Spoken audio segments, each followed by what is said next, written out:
Hello guys, good evening praise Lord. आज मैं आपसे बातचीत करना चाहती हूँ आज रात की प्रार्थना में। और आज मैं आपसे बातचीत करना चाहती हूँ कि हम में से कई भाई बहन जो है बहुत ज़्यादा निराश और दुखी और परेशान रहते हैं। ये सच बात है गाइस कि जब किसी के घर में दुख होता है या कोई परिजन अपने परिवार को छोड़कर चला जाता है तो बहुत ही दुख लगता है, क्योंकि हम उनके साथ रहते उठते बैठते हैं। ऐसे कुछ हमारे साथ में हुआ। हमने जो है अपने मैम को खो दिया, जो हॉस्टल वार्डन मैम है। कल 10 फरवरी को जो है इस दुनिया को छोड़कर चले गए, जिसकी वजह से बच्चे भी बहुत टूट गए हैं। वो बच्चे ऐसा रो रहे थे कि अपने हैं, क्योंकि जहाँ हम रहते हैं वो अपने ही होते हैं। और मैम का अचानक चले जाना, उसके बाद वो बच्चे अनाथ हो गए। वो मेरे को रात भर कॉल कर रहे थे कि हम नहीं सो रहे हैं, मैम को याद कर रहे हैं। मैं बताना चाहती हूँ, जवान बच्चे हैं और उसमें मेरी छोटी बहन रहती है। 300 बच्चों को जो है बच्चों को संभालना, वो भी एक बच्ची है, बच्ची होकर बच्चों को संभालना। जब मैडम इस दुनिया में थे तो बहुत ही जिम्मेदारी मेरी छोटी बहन को सौंप दिए थे, और तभी से वो कर रही थी और अभी भी कर रही है, और पूरा देख रेख वही कर रही है। मैं जीवित परमेश्वर पिता को धन्यवाद देती हूँ। मैंने रात को एक सपने में देखा कि प्रभु यीशु मसीह दिखा रहे थे कि जैसे एक मुर्गी अपने बच्चों को अपने पंखों तले छिपाए रखती है, वैसे जो है मेरी बहन के पीछे पीछे वो सारे बच्चे जा रहे थे। प्रभु को धन्यवाद देती हूँ। सचमुच हमको लोग छोड़ देंगे मगर यीशु मसीह कभी नहीं छोड़ता है। मेरी बहन ने मुझको बार बार बताया कि हम जो है अनाथ हो गए, कोई हमारा नहीं है, क्योंकि बच्चों का एग्ज़ाम भी था और कई बच्चों का एग्ज़ाम था और वे एग्ज़ाम देने के लिए आज सवेरे गए हैं और सब प्रेयर करवा के गए हैं। मैंने उनके लिए प्रार्थना किया और मेरी बहन ने भी किया। अभी वो मिलने जा रही है उनके घर में, जहाँ मैम के ससुराल है उस जगह जा रही है। तो मैं कहना चाहती हूँ कि जब किसी के ज़िंदगी में दुख आता है, तकलीफ आता है, तो बहुत ही दर्द, ये निराशाजनक की बातें होती है। ये हम लोग नज़दीक से देखे गाइस, क्योंकि वो मैडम ऐसी थी कि बहुत ही सुंदर थे और वो कभी किसी से लड़ाई झगड़ा नहीं करते, हमेशा सबसे हंस के बात करते थे, कभी भी किसी से गुस्सा नहीं करते थे। उनका जो शिक्षा है उनके लिए मैं सलाम करती हूँ, मैं सैल्यूट देती हूँ उनकी शिक्षाओं को। बहुत अच्छे शिक्षा को दिए, कई बच्चे गोल्ड मेडल जीते, वो खुद गोल्ड मेडल है और राष्ट्रीय उससे पुरस्कार से सम्मानित किए गए हैं, और उनके बच्चे भी, स्टूडेंट भी और खुद मैडम भी। इसलिए परमेश्वर ने एक ऐसे मैडम को दिए थे जो आज इस दुनिया में नहीं है, चले गए हैं। अभी भी बच्चे लोग दुखी है, फिर भी मैं कहना चाहती हूँ, फिर भी जो है परमेश्वर ने मुझे भी संभाला और अभी जो है मैं प्रचार को कर रही हूँ। उसके परिवार को परमेश्वर बहुत आशीष दे, हिम्मत दे, बल दे, ताकि उनको हिम्मत आ जाए। मैं बताना चाहती हूँ ये बात सच है कि लोग निराश और परेशान इसलिए रहते हैं कि सच में किसी न किसी के ज़िंदगी में रहता ही है, लेकिन उसके बावजूद भी अगर हम यीशु मसीह के पास में आते हैं और प्रार्थना करते हैं तो प्रभु यीशु मसीह ही हमें संभालते हैं। आज का जो सब्जेक्ट भी है, हमें हमेशा अपने जल के सोते के पास रहना चाहिए। जल का सोता कौन है? हमारा यीशु मसीह है। आज का जो सब्जेक्ट है, मैंने रात भर प्रार्थना किया प्रभु से, प्रभु आप मुझे संभालिए, तब मैं लोगों को प्रार्थना कर सकूंगी और तब मैं जो है प्रार्थना भी कर पाऊंगी, क्योंकि आप अगर मुझे नहीं संभालेंगे तो मैं प्रार्थना नहीं कर पाऊंगी। क्योंकि जो मैम थे वो सुबह शाम की प्रार्थना को अटेंड करते थे, वो बोलते थे बहुत अच्छा प्रचार कर रही है, बहुत अच्छे गीतों को गा रही है। मैं हर दिन सुनती हूँ। 2023 पूरा जनवरी महीने से लेकर दिसंबर महीने तक उन्होंने सुना और अभी भी सुने। उस दिन तक 9 तारीख तक भी सुने, 10 तारीख को उनका डेथ हो गया, 10 फरवरी को।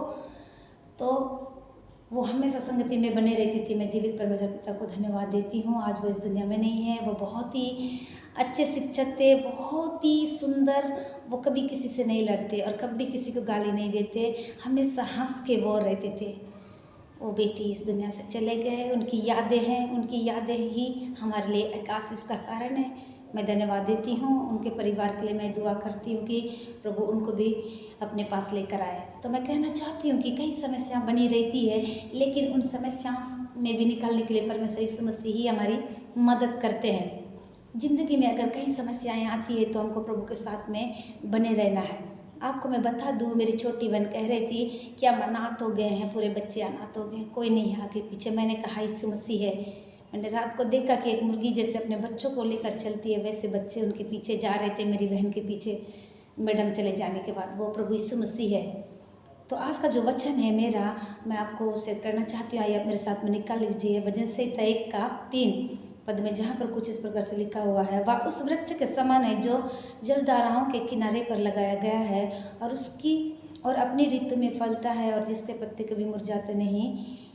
जिसके लिए जो कुछ वह मनुष्य करता है वह उसमें सफल होता है। आमीन गाइस। हम यहाँ पर देखते हैं कि यीशु मसीह स्वयं गाइस, यहाँ पर आप लोगों को मैं बता दूँ, परमेश्वर बहुत ही खूबसूरत तरीके से आज की वचन से आज की रात में आपसे बातचीत कर रहे हैं। क्या कहते हैं कि हम जो है एक वृक्ष है और यीशु मसीह हमारा जलधारा है। हमको जो है उस जल के पास में रहना चाहिए। मीन्स हमको चाहे परिस्थितियाँ कैसी भी क्यों ना हो, यदि हम थोड़ी देर के लिए टूट भी जाए, बिखर भी जाए, तो भी यीशु मसीह हमको संभालने वाले हैं।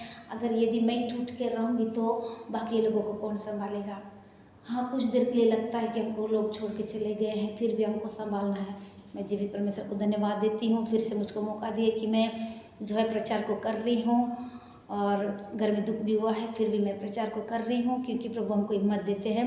तो इस समय से कहते हैं कि वृक्ष जो है, वृक्ष कौन है, यहाँ पर कह रहे हैं कि जल के धाराओं के किनारे पर लगाया गया, जो हमेशा अपनी ऋतु में फलता है। जब हम एक पेड़ को देखते हैं कि जब नदी किनारे लगाते हैं तो वो हमेशा लहलहाते रहता है और उसमें फूल आता है, फल लगता है। ठीक वैसे ही हमको भी जो है परमेश्वर के नज़दीक में रहना है, उनके वचनों में, उनके गीतों में अपनी गवाही को लोगों तक पहुंचाना है। आज की रात की प्रार्थना मैं उपस्थित करना चाहती हूँ। मीन्स हमें हर दिन उसकी संगति में, हर दिन हमको उपस्थिति में रहना है और हमको वर्शिप कैसा करना है, हमको जो है परमेश्वर के साथ में अपनी गवाहियों को बताकर, हर एक चीज़ को बताकर जो है वर्शिप को करना है। अपनी ऋतु में फलता है। जब आप यीशु मसीह में रहोगे तो आप कभी भी जो है निराश और परेशान नहीं होगे। चाहे निराश भी रहेगा तब भी जो है आप परमेश्वर के साथ में एक लहलाते वृक्ष के समान आप रहेंगे। अपनी ऋतु में फलता है मतलब जब आप यीशु मसीह के साथ में रहेंगे जो है आप निरंतर जो है एक आनंद और एक जॉय, एक खुशी को महसूस करोगे। मैं बताना चाहती हूँ कि जिसके पत्ते मुरझाते नहीं हैं, मतलब जब आप यीशु मसीह की संगति में रहते हैं तो कभी आप परेशान और निराश नहीं होगे। इसलिए जो कुछ आप करोगे वह उसमें आपको परमेश्वर सफलता को देंगे। कब? जब आप परमेश्वर के साथ में चलेंगे, परमेश्वर की आज्ञाओं को मानेंगे, वचनों को पढ़ेंगे। परमेश्वर जो है, मैं आपको बता दूं, एक छोटी सी बात बताना चाहती हूँ। जो मैम खत्म हो गए हैं, वो एक छोटा सा गांव से थे। परमेश्वर ने बूरे से उठाकर एक चट्टान पर खड़ा कर दिए थे गाइस। 25 साल तक वो इस जगह जॉब किए और प्रभु वो जो है उनको ले गए, वो सो गए। लेकिन मैं बताना चाहती हूँ कभी भी वो किसी से नहीं लड़ते थे, हमेशा प्यार से हंस के सबसे बातचीत करते थे। उनका ये स्वभाव था। आज उन्हीं का स्वभाव इस दुनिया में है और वो खुद गोल्ड मेडल थे और बच्चे भी उनके गोल्ड मेडल हुए। मैं कहना चाहती हूँ कि चाहे कुछ भी क्यों ना हो, हमको परमेश्वर की संगति में बने रहना है। सो गाइस, मैं आशा करती हूँ कि आप सबने इस वचन को सुनकर, इस गवाही को सुनकर बहुत हद तक आशीष को पाए होंगे। सबके लिए मैं प्रेयर करना चाहती हूँ।